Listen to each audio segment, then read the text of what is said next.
Municipal పోరు రసవత్తరంగా మారింది.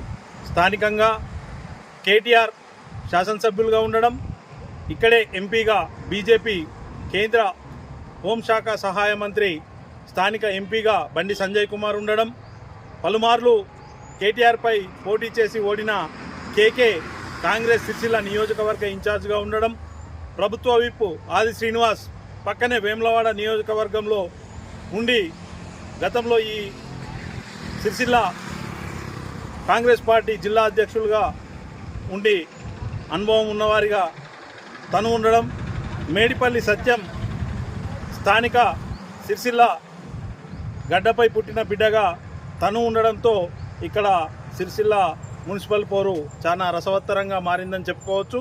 మనం ఇప్పుడు సిరిసిల్ల మున్సిపల్ పోరు ఏ విధంగా జరుగుతుందో 10వ వార్డు కౌన్సిలర్ అభ్యర్థి చల్ల పద్మ హరికృష్ణ చిన్నబోనాల వద్ద వారిని కలవబోతున్నాం.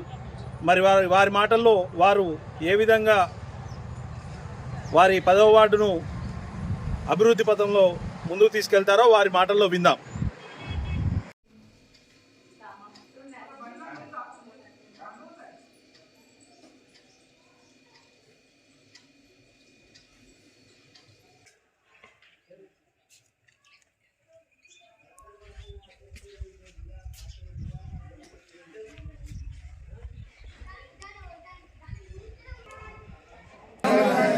జై జై కాంగ్రెస్ జై కాంగ్రెస్ జై కాంగ్రెస్ జై కాంగ్రెస్ జై కాంగ్రెస్ మన ఓటు చేతి గుర్తుకే మన ఓటు చేతి గుర్తుకే మన ఓటు జై కాంగ్రెస్ జై కాంగ్రెస్ జై కాంగ్రెస్ జై కాంగ్రెస్ కాంగ్రెస్ జై కాంగ్రెస్ గుర్తుకే మన ఓటు చేతి గుర్తుకే మన ఓటు. సిరిసిల్ల మున్సిపల్ 10వ వార్డు చిన్న బోనాల ముష్టిపల్లి భూపతి నగర్ 10వ వార్డు నుండి కాంగ్రెస్ పార్టీ తరఫున చల్ల పద్మ హరికృష్ణ అనే మేము పోటీ చేస్తున్నాము. మీ అమూల్యమైన ఓటును కాంగ్రెస్ పార్టీ చేతి గుర్తుకేసి గెలిపించగలరు. ఇక్కడ మేము ఎన్నో అభివృద్ధి పథకాలు చేపట్టాము. మన మల్కపేట నుండి రిజర్వాయర్ నుండి చిన్న బోనాలకు నీళ్లు తీసుకురావడానికి కృషి చేస్తున్నాము. మహిళా సంఘాల ద్వారా కూడా ఇక్కడ మనకు కావలసిన మహిళా సంఘాలకు ప్రెస్లేజర్ సౌకర్యం కూడా కల్పిస్తాము. ఈరోజు మున్సిపల్ ఎలక్షన్లో భాగంగా మేము 10వ వార్డు అంటే చిన్న బోనాల భూపతినగరం ముష్టిపల్లి గ్రామం నుండి కాంగ్రెస్ అభ్యర్థిగా చల్ల పద్మ హరికృష్ణ అని మేము నిలబడుతున్నాము. ముందుగా ఈ 10వ వార్డు ప్రజలు అక్కా చెల్లెళ్లకు అన్నదమ్ములందరికీ హృదయపూర్వక నమస్కారాలు తెలియజేస్తూ మీకు ఈరోజు నేను మీ ముందుకు వచ్చాను. ఇంత గతంలో ఎంపీటీసీగా ఉన్నప్పుడు ఈ బోనాల గ్రామంలో నేను ఒక మహిళా సంఘం కట్టించడం జరిగింది. సీసీ రోడ్లు కానీ ఏవి కానీ ఆ కాలంలోనే డెవలప్ చేశాను. అదేవిధంగా అదే ఆలోచనతో ఈరోజు మీ వార్డు కౌన్సిలర్గా ముందుకు వస్తున్నాను. నేను గతంలో చేసిన దానికంటే ఈసారి ఎక్కువ చేయాలనే ఆలోచనతోని ఈరోజు మహిళలు ఇబ్బంది పడుతుండ్రు. రోడ్డుపై వడ్లు ధాన్యం పోస్తే యాక్సిడెంట్లు అవుతున్నాయి. ఇబ్బంది పడితే ప్రభుత్వం అక్కడ రద్దు చేస్తే మొన్ననే నేను ఒక ప్రభుత్వం ద్వారా మహేందర్ అన్న ఆధ్వర్యంలో ఒక 8 నుండి 10 ఎకరాలు మహిళా సంఘాలకు భూమి కూడా ఇవ్వడం జరిగింది. మొన్న పోయినసారి కూడా అక్కడే కొనుగోలు కేంద్రాన్ని కూడా ఏర్పాటు చేసి మా భూమి చదును చేసుకొని ఏర్పాటు చేయడం ఉంది.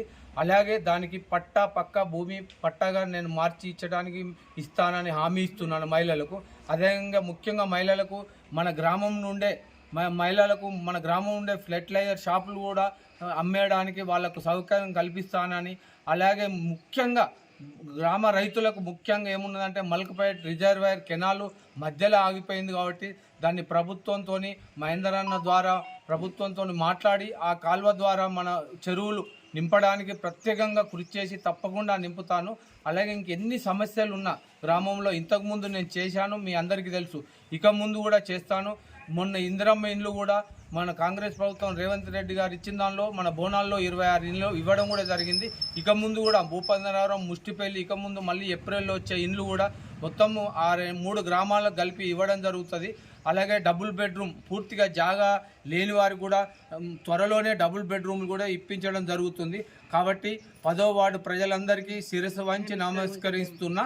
తప్పకుండా మా చేతు గుర్తుకు ఓటేసి గెలిపించాలంటారు.